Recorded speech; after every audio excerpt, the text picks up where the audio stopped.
Thank you very much. Welcome, everybody. I've known Victor since he had a lot of hair at that time, and I can tell you these are memories of things we used to do and dance around. So, Your Majesty, King Letsi III of the Kingdom of Lesotho, and the African champion for nutrition.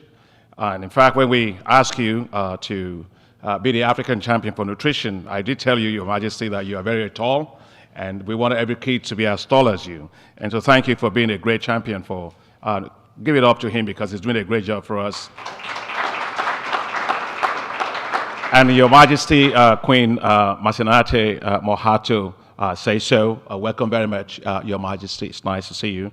My co-organizer, my friend, Sir Chris Hun, the founder and the chair of the Children Investment Fund Foundation, the partners, my dear brother and friend, Aliko Dangote, the founder of Dangote Foundation, Roy Steiner, Senior Vice President of the Rockefeller Foundation, and of course, the AU Commissioner for Health, Humanitarian Affairs and Social Development, my sister, honorable ministers, in fact, my governor from Lesotho, Minister Motlan Yane, and heads of organizations, distinguished ladies and gentlemen, dear friends. Good morning to you all.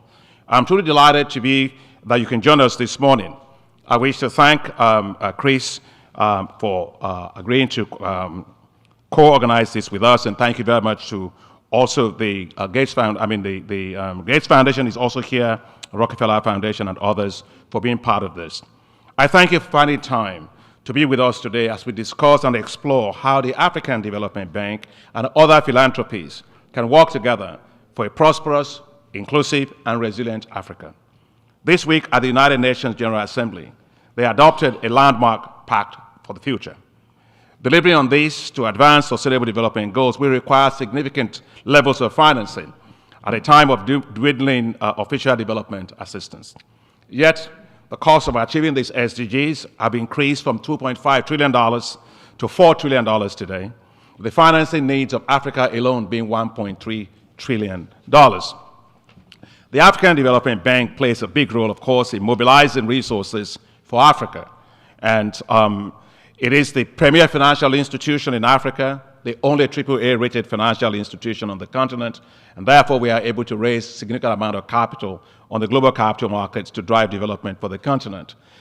And I think the African Development Bank is what you hear, but we also have what's called the African Development Fund, which is a concessional window of the African Development Bank Group that provides concessional financing for low-income countries. The African Development Bank focuses on 5 areas of work, which is, we call them the high five, to light up and power Africa, to feed Africa, to industrialize Africa, to integrate Africa, and to improve the quality of life of the people of Africa, which has to do with health, water, sanitation, and also the whole issue of nutrition that we're talking about and stunting and stuff like that. Today, in the past 7 years, these high fives, as we call them, has impacted the lives of more than 400 million people. And therefore, we, as your partner, we work at scale, and we have the resources to deliver measurable impacts on the ground. Philanthropies like yourself, we are very delighted to have you here today, have specifically unique characteristics that make you very important strategic partners to accelerate development efforts. Foundations, philanthropies, they take long-term perspectives. They provide catalytic financing for initiatives. They build human and institutional capacities. They bolster knowledge creation, and they show best practices. Because they are also very nimble, they can pilot programs and inform what works or what doesn't work, while fostering innovations and leveraging learnings between actors for best practices. Philanthropic organizations play a critical role in bridging funding gap and are significant contributors to global economic development. The organization, the OECD, Organization for Economic and Cooperation and Development's data indicates that in 2022, private philanthropic organizations contributed $10.4 billion towards global development, up from $3.4 billion in 2013. That data shows that Africa is the largest beneficiary of this, receiving $2.9 billion per year. However, because the resources of foundations comparatively are small, they are not able to scale interventions on their own, especially in countries. This presents a compelling need for strategic partnerships between foundations, philanthropies, and the multilateral development banks like ourselves, the African Development Bank.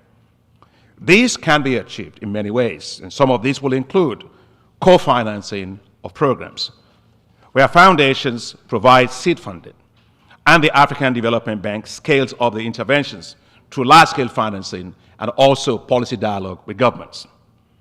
Philanthropy's capital can also be used effectively as risk capital, including as first loss to de-risk private sector financing to mobilize private capital. The grant nature of philanthropic financing makes them ideal for blended finance with lowest weighted cost of capital for development. Foundations can establish trust funds at the African Development Bank, which are dedicated to specific programs or policy areas of interest. For example, the Bill and Melinda Gates Foundation Trust Fund at the bank supports a range of interventions, including water, sanitation, agriculture, urban development, and digital financial inclusion, as well as health. The support of the Bill and Melinda Gates Foundation for the bank's technology for African agricultural transformation, along with that of the Rockefeller Foundation, have been critical to our success. Now we have more than 12 million farmers having access to climate-resilient agricultural technologies at scale because of that work. That catalytic support has translated into big impact on the ground.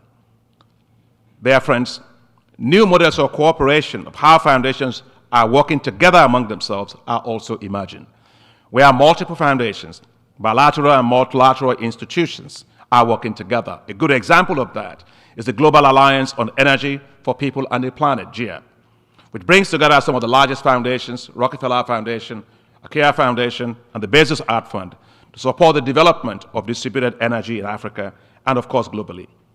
GEP is working together with the African Development Bank and the World Bank on our largest effort we call Mission 300, which is to connect 300 million Africans to electricity by 2030. Also, the Dangote Foundation, the Big Win Philanthropy, and the Bill and Melinda Gates Foundation, as well as the Children Investment Foundation, are working together with the bank on nutrition, including the African Leaders for Nutrition, which is chaired by His Highness, His Majesty.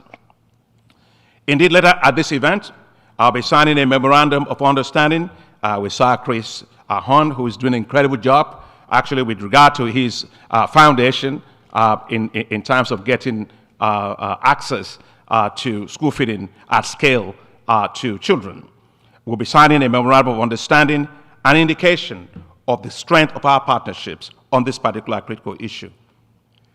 The Education Above All Foundation, also represented here today, works with the African Development Bank on tackling the scourge of out-of-school children. And I was mentioning this to His Majesty that we have to actually deal with this particular issue. It doesn't matter what we do on nutrition school feeding programs. If we have hundreds of millions of kids that are out of school, we're not going to get anywhere. Philanthropies can do even more. They can become non-state contributors to the African Development Fund. They can also invest in the hybrid capital recently launched by the African Development Bank, as the bank also is opening up what we call the families and friends tranche of that hybrid capital. Opportunities to work together with philanthropies are compelling in several areas of bank's initiative, including the Affirmative Finance Action for Women, which is actually providing $5 billion for women businesses. The MasterCard Foundation is working with the bank in the development also of what we call youth entrepreneurship investment banks that will support the businesses of young people across Africa.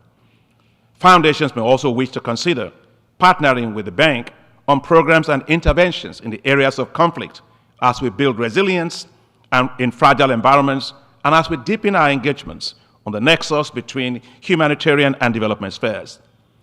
As I close, I want to say that the African Development Fund will be at its 17th replenishment, and we've set our goal to be raising $25 billion for that.